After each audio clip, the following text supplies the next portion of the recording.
Venice, the birthplace of Antonio Vivaldi. Scenic views, romance, and gondola-lined canals. Italian cuisine and a variety of wines attract tens of millions of tourists from all over the world every year. It was not always like this.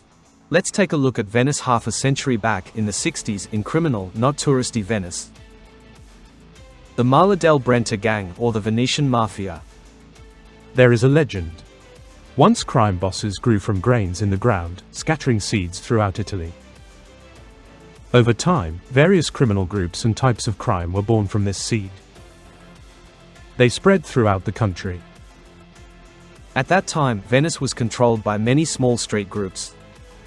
Everyone had a clear business role. Some were racketeering, others selling drugs, and others kidnapping. Each district was assigned to a separate gang. As a result, there were no inter-clan warriors. Everyone knew their role and stayed out of others' business. Veneto in northern Italy consists of 7 provinces: Venice, Belluno, Padua, Rovigo, Treviso, Verona, and Vicenza. The history of Mala del Brenta begins in the administrative center in Venice. Initially, the gang consisted of only 3 people, childhood friends. They mainly spent time in the Three Swords pub planning and discussing the group's activities. Then, they did not have a name. Street bandits were amateur criminals. But none of them even knew that in a few years Mala del Brenta would become a powerful crime syndicate led by a very extraordinary leader. They spent all their time playing cards. From time to time, they went out on various raids and robberies, only to continue playing cards and drinking alcohol.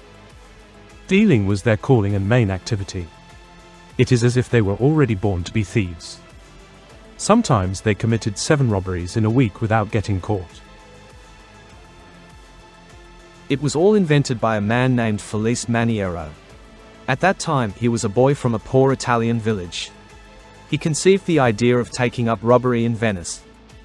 Under Felice's leadership, a small street group will quickly get back on its feet and control almost everything that was in Venice at that time.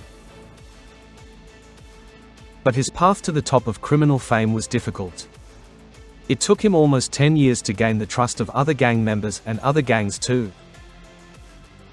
All that time he never doubted the correctness of his decisions. He understood that in a criminal world, the one who prevails is the one with the mind, not muscles.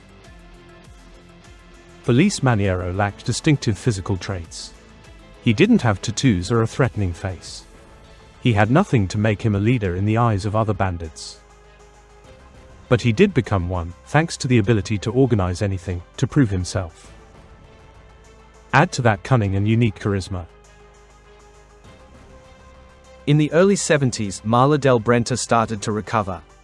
The gang's theft and racketeering have made it a role model and authority. The desire for control, money and unlimited influence pushed Felice to unite with other groups. His eloquence benefited him.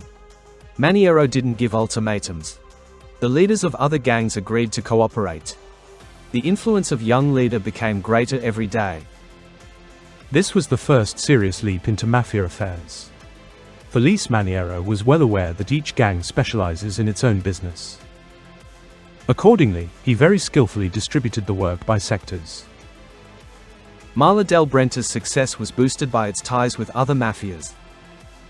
In those days, the Italian Carabinieri caught influential mafiosi and sent them to prison in small towns.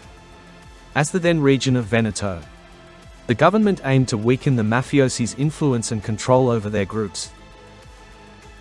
It didn't work out very well. In new places, high-ranking members of the mafias created new projects. And one of them was Mala del Brenta. Italian journalists claim that Felice Maniero has repeatedly met with influential mafiosi in Venice. He sought their permission and advice to form a gang that would eventually unite all criminal groups in Veneto. Maniero made friends with the Neapolitan Camorra, Calabrian, 'Ndrangheta, and even the Sicilian Cosa Nostra. Felice collaborated with them, asking for advice, and in some cases was their informant.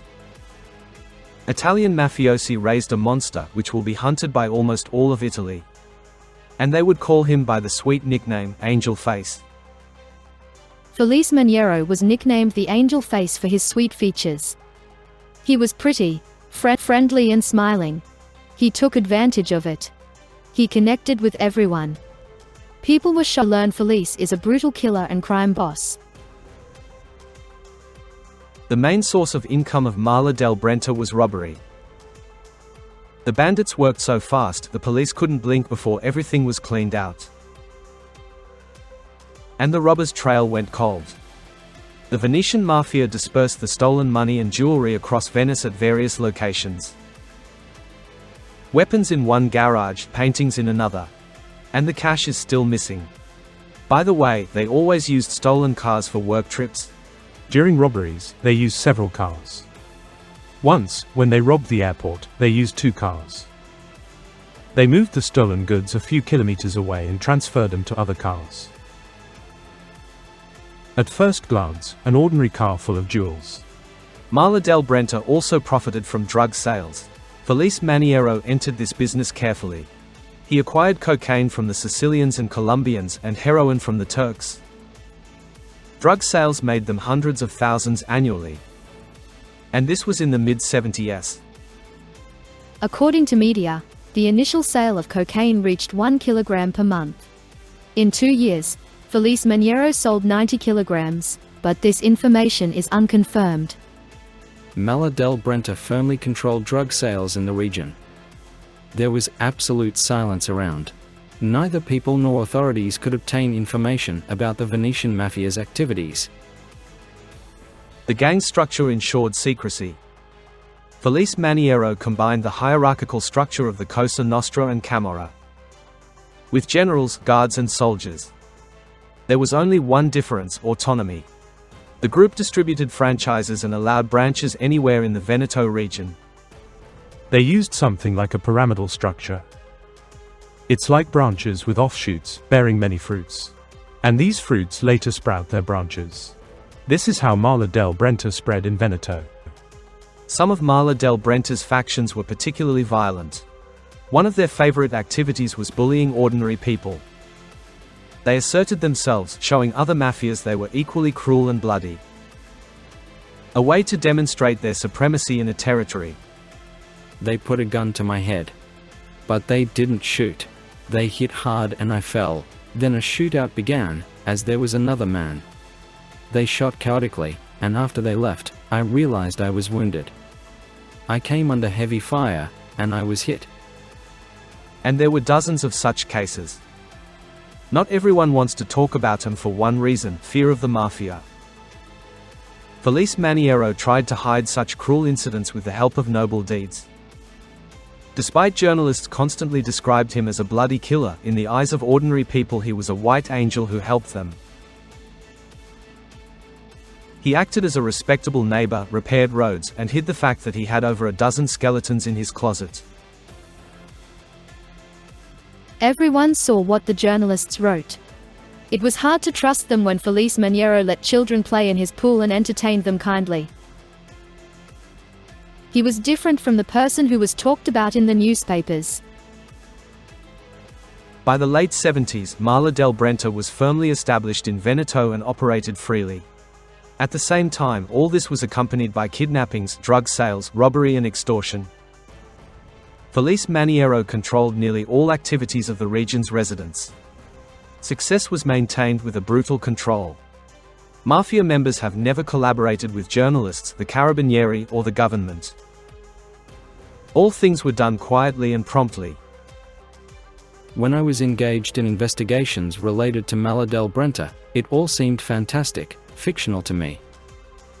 I could not believe that in such a quiet place as Venice, a criminal mafia type could operate. Mala del Brenta was always renewing its members. Recruits primarily came from the financially struggling common people.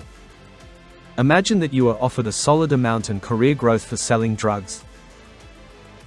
High-ranking gang members drove Ferraris, wore Rolexes, and dressed in brand stores, so newcomers needed no persuasion.